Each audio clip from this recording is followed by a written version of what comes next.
जय मसीह की। आज के मनन के लिए मैं प्रभु के वचन में से लूका रचित सुसमाचार उसका 4था अध्याय 1 से 12 पद के कुछ बातों पर ही हम मनन करेंगे।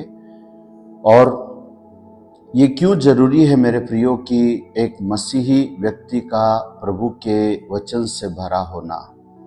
हमेशा याद रखना कि एक स्पिरिट फील्ड क्रिश्चियन हमेशा एक स्क्रिप्चर फील्ड क्रिश्चियन होगा।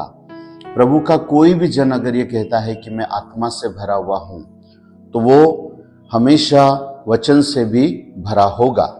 और इन दिनों में जब हम लेंट के दिनों में मनन चिंतन कर रहे हैं, आप पूरी कोशिश करें कि जितना अधिक से अधिक समय हो सके आप बाइबल पढ़ने में, प्रार्थना करने में बिताएं और उसके द्वारा एक आपको जाने अनजाने में परमेश्वर आपको एक विजयी जीवन, एक ऐसा जीवन जो आप अपने जीवन के छोटे छोटे तमाम प्रकार के युद्ध में आप जीत आपको हासिल होगी।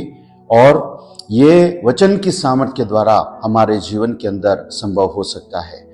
देखिए, अगर वचन हमारे जीवन में नहीं है, बाइबल का स्थान हमारे जीवन के अंदर नहीं है, तो हम एक हारा हुआ जीवन अपने अंदर महसूस करेंगे। हम एक डिफीटेड लाइफ अपने जीवन के अंदर हम महसूस करेंगे। और कई बार लोग ये सोचते हैं कि मेरी दी गई बुद्धि बहुत है, मैं इतना बुद्धिमान हूं, मैं इतना ज्यादा दूसरे लोगों से आगे हूं कि मैं अपनी बुद्धि से और अपनी बुद्धि की कुशलता से मैं सभी कुछ मैनेज कर लेता हूं। बिल्कुल सही है, कई जगह ये सत्य भी है। लेकिन जब हम बिब्लिकल पैटर्न की बात करें, और मेरे प्रियो, हमारे लिए बाइबल के पैटर्न से बढ़कर कोई भी दूसरा उदाहरण नहीं हो सकता है जिसको हम फॉलो करें। देखिए, जब हम प्रभु यीशु मसीह के बारे में पढ़ते हैं तो हम क्या पाते हैं? जब उन्होंने अपनी पब्लिक मिनिस्ट्री की शुरुआत की और जब बपतिस्मे के बाद पवित्र आत्मा से भरे हुए वो जब आत्मा के सिखाने से वो जंगल में फिरते रहे और शैतान ने जब उनकी परीक्षा की, तो यीशु मसीह ने शैतान को कैसे हराया, क्या सामर्थ्य से हराया? वचन कहता है कि जब जब शैतान ने उनकी परीक्षा की, उन्होंने उत्तर दिया, लिखा है, लिखा है। वो बाइबल की बातों को, धर्मशास्त्र की बातों को कहीं ना कहीं वो इस्तेमाल में ले रहे थे। और जब प्रभु यीशु मसीह जो परमेश्वर का स्वरूप थे, परमेश्वर के पुत्र थे, मानव रूप धारण लेकर आए, जब उन्होंने धर्मशास्त्र का इस्तेमाल शैतान को हराने के लिए किया, तो आपको और मुझे अपने जीवन के अंदर कितना अत्यधिक वचन की आवश्यकता है। हमें बहुत जरूरत है वचन की, मेरे प्रियो। और मैं जब इस पर विचार कर रहा था, क्या प्रभु यीशु मसीह को अधिकार नहीं था कि वो शैतान को वहीं बांध देते? जब वो 40 दिन 40 रात के दौरान उनकी परीक्षा ले रहा था, उनको अधिकार था। क्या प्रभु यीशु मसीह शैतान को अपने बुद्धिमत्ता से उसके हर एक प्रश्न का उत्तर नहीं दे सकते थे? दे सकते थे। वो प्रभु यीशु मसीह बहुत बुद्धिमान थे, बहुत इंटेलिजेंट थे। वो संसार का ज्ञान उनका कम नहीं था।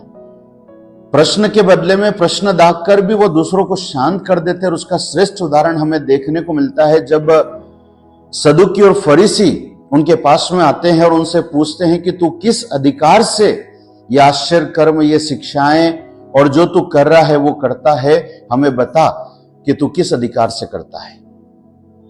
प्रभु यीशु ने कहा, मैं बताऊंगा, पहले तू मेरे एक प्रश्न का उत्तर दो कि यूहन्ना का बपतिस्मा परमेश्वर की ओर से था कि मनुष्यों की ओर से था? अब वो लोग फंस गए कि अगर हम कहें परमेश्वर की ओर से हैं तो पब्लिक कहेगी, लोग कहेगी कि तुमने यूहन्ना का विश्वास क्यों नहीं किया। और यदि हम कहें कि उसका बपतिस्मा परमेश्वर की ओर से नहीं था, मनुष्य की ओर से था, तो पब्लिक पत्थरवाह करेगी। लोगों के साथ में यीशु ने जो युद्ध जीता वो अपनी बुद्धि कुशलता से जीत लिया। उन्होंने अपनी बुद्धि से उनको शांत कर दिया। और जब सदूकी और फरीसी इस बात का जवाब नहीं दे पाए कि यूहन्ना का बपतिस्मा किसकी ओर से था और उन्होंने कहा कि हमको नहीं मालूम वो किसकी ओर से था, तो यीशु मसीह ने क्या कहा, जाओ मैं भी तुम्हें नहीं बताता कि मैं ये किस अधिकार से ये काम करता हूं। That was the intellectual power. लेकिन प्रभु ने हर जगह उसका इस्तेमाल नहीं किया। प्रभु ने वचन को चाहे क्रूस पर हो, चाहे व्यक्तिगत जीवन में हो, चाहे कहीं भी हो, उन्होंने वचन की सामर्थ्य के इस्तेमाल के द्वारा एक जीवंत जीवन जीने के लिए एक उदाहरण को पेश किया। और मेरे प्रियो, जब इस वचन को की कमी हमारे जीवन में होती है तो हम एक हारा हुआ जीवन अपने अंदर हम महसूस करते हैं। एक मसीह होने का जो आनंद है वो हम उस जॉय को कभी हासिल नहीं कर पाते हैं। और इसलिए कितनी भी आपकी विषम परिस्थिति हो, बाइबल को पढ़े। केवल आधा घंटा रोज बाइबल पढ़ने से आप 40 दिन में पूरा नया नियम पढ़ देंगे। मैं बार बार इस बात को दोहरा रहा हूं इन दिनों।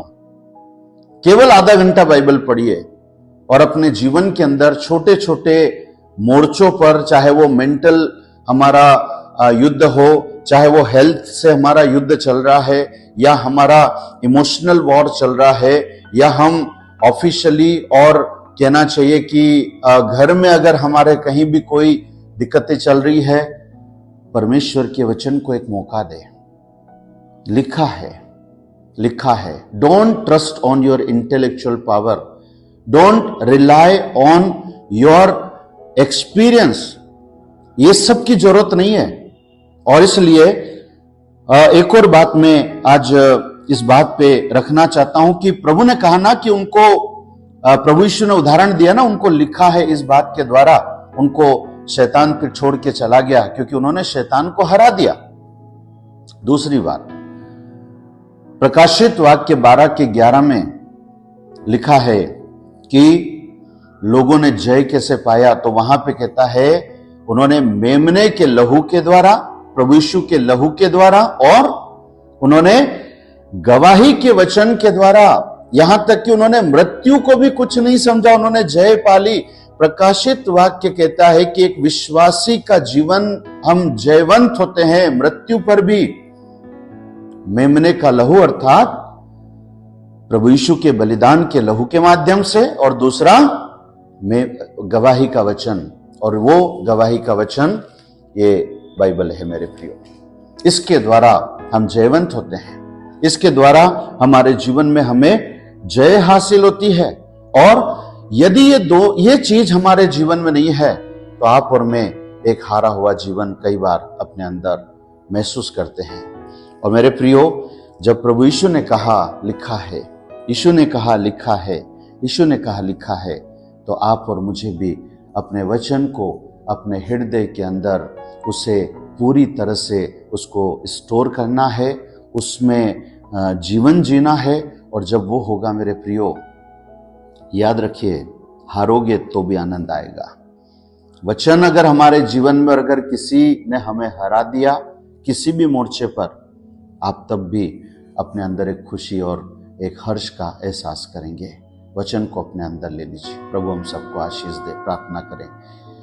महान परमेश्वर, आज के वचन से हम सबको आशीष दे कि सुनने वाले हर एक भाई बहन आपके वचन में गहराई से रोपे जाए। लिखा है, लिखा है, लिखा है। धन्यवाद यीशु मसीह, आपके श्रेष्ठ उदाहरण के लिए, बाइबल के प्रति आपके आदर के लिए, वचन के प्रति आपके आदर के लिए। हमें से हर एक को अपनी आशीष दीजिए। प्रभु यीशु के नाम से मांगते हैं, आमीन। जय मसीह।